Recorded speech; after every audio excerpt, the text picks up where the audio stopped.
तो जय हिंद दोस्तों, आपके अपने चैनल यस की एम स्टडी पर एक बार फिर से स्वागत है। बहुत ही महत्वपूर्ण वीडियो आपके लिए होने वाली है। तो मेरे प्यारे बच्चों, देखिए आपके लिए यह वीडियो क्यों महत्वपूर्ण है, क्यों इतना ज़्यादा, इसलिए हम कह रहे हैं महत्वपूर्ण है क्योंकि इस वीडियो में हम बात करने वाले हैं चैप्टर 6 के उन मोस्ट इंपॉर्टेंट क्वेश्चंस की बात करेंगे जो आपके एग्जाम में आने वाले हैं। तो मेरे प्यारे बच्चों, आपको चैनल को विजिट करना है। बहुत सारी वीडियोस हैं, हमने आपको बता रखे हैं। आपको वहां से जाना है, अच्छी तरीके से अपने आप को कैटेगराइज करके आपको अच्छी तरीके से पढ़ाई करनी होगी जो आपके लिए इम्पोर्टेंट है।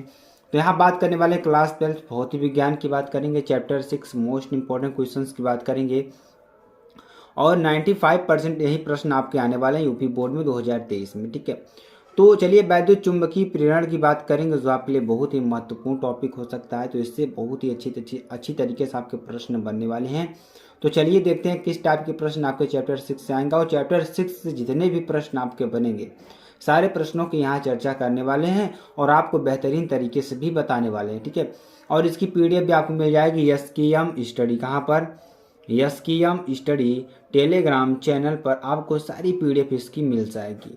तो आप लोग वहाँ पर भी विजिट कर सकते हैं जो आपके लिए बहुत ही महत्वपूर्ण है। ठीक है, चलिए वैद्युत चुंबकीय प्रेरण की बात करेंगे। आखिरकार वैद्युत चुंबकीय प्रेरण से कितने प्रश्न आपके बनने वाले हैं और कितने इंपॉर्टेंट प्रश्न हैं जो आपको हम यहाँ बताने वाले हैं। तो देखिए पहला प्रश्न क्या है, किसी समान चुंबकीय क्षेत्र में किसी समान चुंबकीय क्षेत्र में एक इलेक्ट्रॉन क्षेत्र के लंबवत दिशा में प्रवेश करता है। कोई हमारा समान चुंबकीय क्षेत्र है, उसमें क्या करता है कि एक इलेक्ट्रॉन है जो कि क्षेत्र के लंबवत दिशा में क्या कर रहा है, प्रवेश करता है। इलेक्ट्रॉन का पथ क्या होगा, उसमें इलेक्ट्रॉन का पथ की बात करेंगे। इलेक्ट्रॉन का पथ क्या होगा, तो देखिए चार ऑप्शन आपको दिख रहे हैं, परवलयाकार, दीर्घवृत्ताकार, वृत्ताकार और सरल रैखिक।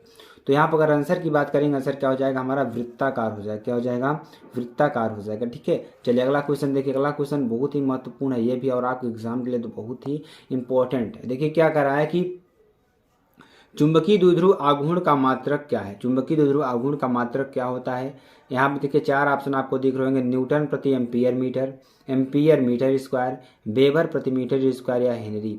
तो यहाँ पर अगर आंसर की बात करेंगे, आंसर क्या हो जाएगा, एम्पियर मीटर स्क्वायर हो जाएगा। क्या हो जाएगा, एम्पियर मीटर स्क्वायर हो जाएगा। ठीक है, चलिए आगे आपको बताते हैं। अगला क्वेश्चन देखिए आपके लिए बहुत ही महत्वपूर्ण ये भी है, चुंबकीय क्षेत्र का मात्रक क्या होता है। चुंबकीय क्षेत्र का आखिरकार मात्रक क्या होता है, चलिए उसके बारे में चर्चा करते हैं। चार ऑप्शन आपको इसमें भी दिख रहे होंगे। चार ऑप्शन कौन कौन से हैं, वेबर प्रति metre square, weber into metre square, weber प्रति मीटर स्क्वायर, वेबर या वेबर प्रति मीटर। तो यहाँ पर अगर आंसर की बात करेंगे तो आंसर क्या हो जाएगा, वेबर प्रति मीटर स्क्वायर हो जाएगा। क्या हो जाएगा, वेबर प्रति मीटर स्क्वायर हो जाएगा। चलिए अगला क्वेश्चन देखिए, बहुत ही इंपॉर्टेंट ये भी है, म्यू जीरो एप्सिलॉन नॉट की पावर -1/2 का मान क्या होगा। तो म्यू जीरो एप्सिलॉन नॉट की पावर -1/2 का मान क्या होगा। तो देखिए चार ऑप्शन यहाँ भी आपको दिख रहे होंगे, 3 × 10 की पावर 8 सेंटीमीटर प्रति सेकंड, 3 × 10 की पावर 10 सेंटीमीटर सेकंड, या 3 × 10 की पावर 9 सेंटीमीटर प्रति सेकंड, या 3 × 10 की पावर 8 किलोमीटर प्रति सेकंड। तो यहाँ पर अगर आंसर की बात करेंगे तो मेरे प्यारे स्टूडेंट्स, अगर आंसर क्या हो जाएगा इसका, क्या हो जाएगा, 3 × 10 की पावर 10 सेंटीमीटर प्रति सेकंड। ठीक है, चलिए अगला क्वेश्चन देखिए, बहुत ही इंपॉर्टेंट ये भी आपके एग्जाम के लिए बहुत ही महत्वपूर्ण है। तो क्वेश्चन क्या है, एक चुंबकीय क्षेत्र उत्पन्न किया जा सकता है। जो एक चुंबकीय क्षेत्र है कैसे उत्पन्न किया जा सकता है। तो चुंबकीय क्षेत्र केवल गतिमान आवेश द्वारा, केवल बदलते वैद्युत क्षेत्र द्वारा, या एक और दो दोनों द्वारा, या नानावधि। तो यहाँ पर अगर आंसर की बात करेंगे, आंसर क्या हो जाएगा, इसका आंसर होगा फर्स्ट और सेकंड, यानी दोनों के द्वारा, यानी गतिमान आवेश के द्वारा भी और बदलते वैद्युत क्षेत्र के द्वारा भी। ठीक है, चलिए अगला क्वेश्चन देखिए, बहुत ही महत्वपूर्ण ये भी है, आवेश Q का एक समान आवेश जो है Q एक समान चुंबकीय क्षेत्र B के समांतर वेग V से गति कर रहा है। क्या कर रहा है कि जो आवेश Q है एक समान चुंबकीय क्षेत्र वेक्टर V के समांतर वेग V से, किसके समांतर वेग V से गति कर रहा है। तो आवेश पर लगने वाला बल का मान क्या होगा। तो यहाँ देखिए चार ऑप्शन आपको दिख रहे होंगे। पहला ऑप्शन क्या है, क्यू भी, दूसरा क्या है क्यू भी, या तीसरा क्या है सी 0 है, चौथा क्या है BB/Q। तो यहाँ पर अगर आंसर की बात करेंगे तो आंसर क्या हो जाएगा, QB हो जाएगा। क्या हो जाएगा, QB हो जाएगा। चलिए अगला क्वेश्चन देखिए जो कि बहुत ही महत्वपूर्ण है। अगला क्वेश्चन देखिए, साइक्लोट्रॉन किस सिद्धांत पर कार्य करता है? जो साइक्लोट्रॉन होता है वह किस सिद्धांत पर कार्य करता है? तो साइक्लोट्रॉन के कार्य करने का जो सिद्धांत है यह है कि डीज के बीच लगने वाले प्रत्यावर्ती विभवांतर की रेडियो आवृत्ति डीज के भीतर आवेशित कण के परिक्रमण की आवृत्ति के बराबर होनी चाहिए। यानी जो साइक्लोट्रॉन का सिद्धांत है वह किस सिद्धांत पर कार्य करता है? देखिए ध्यान से देखेंगे तभी आपको समझ में आएगा।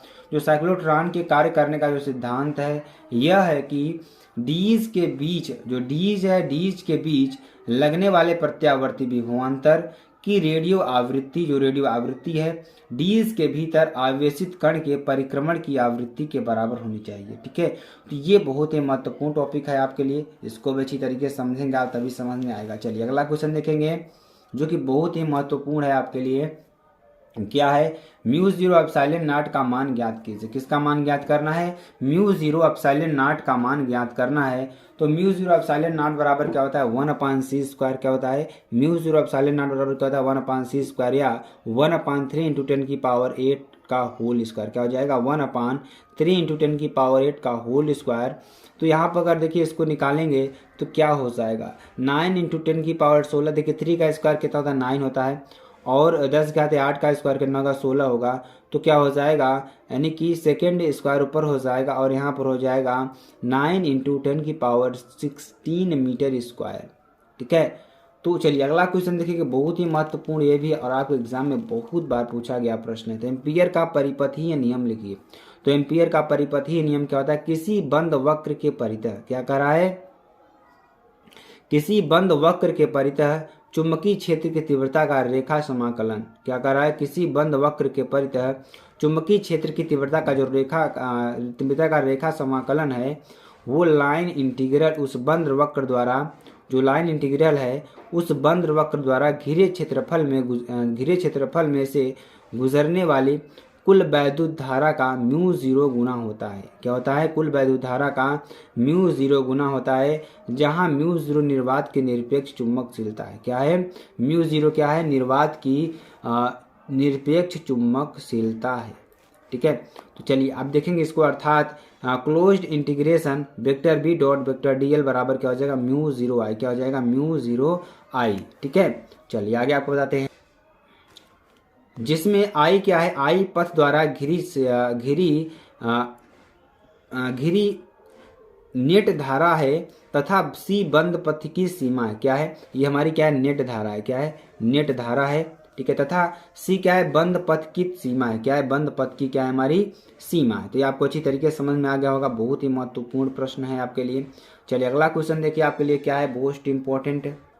अगला क्वेश्चन देखिए, एक 1.00 सेंटीमीटर स्क्वायर क्षेत्रफल के धारा लूप में 2 एम्पियर धारा प्रवाहित हो रही हो तो उत्पन्न चुंबकीय द्विध्रुव आघूर्ण का मान ज्ञात कीजिए। क्या ज्ञात करना है? यदि एक 1.00 सेंटीमीटर स्क्वायर क्षेत्रफल के धारा लूप में 2 एम्पियर धारा प्रवाहित हो रही हो तो उत्पन्न चुंबकीय द्विध्रुव आघूर्ण का मान ज्ञात कीजिए। तो यहाँ देखिए क्या हो जाएगा, दिया है ए बराबर क्या है? 1.00 सेंटीमीटर स्क्वायर, आई बराबर 2 एम्पियर। ठीक है, तो क्या हो जाएगा? चुंबकीय द्विध्रुव आघूर्ण यम बराबर क्या हो जाएगा? आई इंटू ए। क्या? चुंबकीय द्विध्रुव आघूर्ण यम बराबर आई इंटू ए, यानी कि 2 इंटू 1 इंटू 10 की पावर -4। ठीक है, तो यहाँ से क्या हो जाएगा? 2 इंटू 10 की पावर -4 एम्पियर मीटर स्क्वायर। क्या हो जाएगा? 2 इंटू 10 की पावर -4 एम्पियर मीटर स्क्वायर। तो ये आपका अच्छी तरीके से ध्यान समझेंगे तभी आपको समझ में आएगा, अन्यथा समझ में नहीं आएगा। अगला क्वेश्चन देखिए, 99 ओम प्रतिरोध के चल कुंडली धारामापी में मुख्य धारा का 10% भेजने के लिए आवश्यक शंट के प्रतिरोध का मान ज्ञात कीजिए। क्या ज्ञात करना है? 99 ओम प्रतिरोध के चल कुंडली धारामापी में मुख्य धारा का 10% भेजने के लिए आवश्यक शंट के प्रतिरोध का मान ज्ञात करना है आपको। तो देखिए दिया क्या है उसको आपको ध्यान देना है। यहाँ पर दिया है धारामापी का प्रतिरोध, धारामापी का जो प्रतिरोध है, जो हमारा प्रतिरोध है कितना है? 99 ओम है, और माना मुख्य धारा आई बराबर क्या हो जाएगा? 100 एम्पियर। ठीक है, तो यहाँ से यहाँ पे देखिए जी है हमारा जो प्रतिरोध है, यानी धारामापी का प्रतिरोध जी होता है। जी कितना है? 99 ओम है। माना मुख्य धारा आई बराबर 10 एम्पियर यानी 100 एम्पियर। ठीक है, विक्षेप के लिए आवश्यक धारा आई जी बराबर 10 एम्पियर। ठीक है, आवश्यक शंट का जो प्रतिरोध है वो कितना हो जाएगा, ध्यान दीजिएगा, यस बराबर जी आई जी अपान आई माइनस आई जी बराबर कितना हो जाएगा 99 इंटू 10 अपान 100 माइनस 10। तो यहाँ पर क्या हो जाएगा 99 इंटू 10 अपान 90 बराबर क्या हो जाएगा, इसको सॉल्व करेंगे तो हमारा 11 ओम हो जाएगा। देखिए 10 से 10 कैंसिल, 9 11 जा 99 यानी 11 9 99, तो यहाँ पे हो जाएगा 11 ओम। ठीक है, तो अच्छी तरीके बहुत सिंपल तरीके से आपको समझ में आ गया होगा। तो ये बहुत ही इंपॉर्टेंट प्रश्न है आपके लिए, जो आपके एग्जाम के लिए बहुत ही महत्वपूर्ण है। ठीक है, इन प्रश्नों को अच्छी तरीके से लिख लिए। चलिए अगले प्रश्न की बात करते हैं। अगला क्वेश्चन देखिए, दो लंबे सीधे तार, जो लंबे सीधे तार हैं जिनमें प्रत्येक में 5 एम्पीयर धारा प्रवाहित हो रही है। जो लंबे सीधे तार हैं जिनमें प्रत्येक में क्या हो रहा है, 5 एम्पीयर धारा प्रवाहित हो रही है, एक दूसरे के समांतर 2.5 सेंटीमीटर की दूरी पर रखे हैं। एक दूसरे के समांतर, जैसे देखिए एक तार ये हो गया हमारा, एक तार ये हो गया। ठीक है, दो तार हमारे दे रखे हैं, तो अच्छी तरीके से एक बार समझेंगे इसको। एक तार हमारा ये दे रखा है, एक तार हमारा ये दे रखा है। ठीक है, दोनों एक दूसरे क्या है, समांतर हैं। ठीक है, तो इसमें दोनों में क्या हो रहा है, 5 एम्पीयर की धारा प्रवाहित हो रही है, इसमें भी 5 एम्पीयर की धारा प्रवाहित हो रही है। ठीक है, तो अब देखिए, अब समांतर है तो 2.5 सेंटीमीटर की दूरी पर रखे हैं, तो तारों की 10 सेंटीमीटर लंबाई पर लगने वाला बल ज्ञात कीजिए। तारों पर जो है 10 सेंटीमीटर की लंबाई पर जो लगने वाला बल है उसको आपको ज्ञात करना है। ठीक है, तो इसकी दूरी कितना दे रखा है, 2.5 सेंटीमीटर दे रखा है। ठीक है, तो इस तरीके से आपको समझ में आना चाहिए।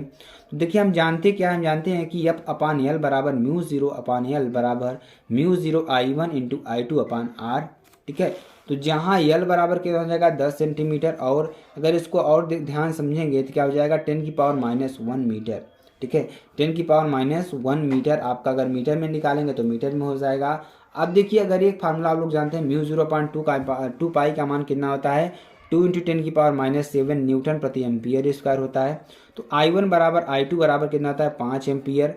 आर बराबर कितना हो जाएगा 2.5 सेंटीमीटर। क्या आर बराबर 2.5 सेंटीमीटर या 2.5 इंटू 10⁻⁻2 मीटर यहाँ पर हो जाएगा। ठीक है, चलिए तारों की 10 सेंटीमीटर लंबाई पर लगने वाला जो बल है कितना हो जाएगा, तो एक ही एफ बराबर क्या हो जाएगा, ध्यान दीजिएगा, एफ बराबर 2 इंटू 10⁻7 इंटू 5 का स्क्वायर अपान 2.5 इंटू 10⁻2 इंटू 10⁻1। इसको पूरा सॉल्व करेंगे तो कितना आएगा हमारा 2 इंटू 10⁻5 न्यूटन। ठीक है, चलिए कुछ और इम्पोर्टेंट जो क्वेश्चन है जो आपको करने हैं, जो बहुत ही महत्वपूर्ण है, उनको भी आप लोग अच्छी तरीके से देख लीजिए। देखिए बायो-सेवर्ट का नियम, ये आपके लिए बहुत ही महत्वपूर्ण प्रश्न है। साइक्लोट्रॉन के सिद्धांत एवं कार्यविधि का संक्षिप्त विवरण दीजिए। साइक्लोट्रॉन की सीमाओं का उल्लेख कीजिए।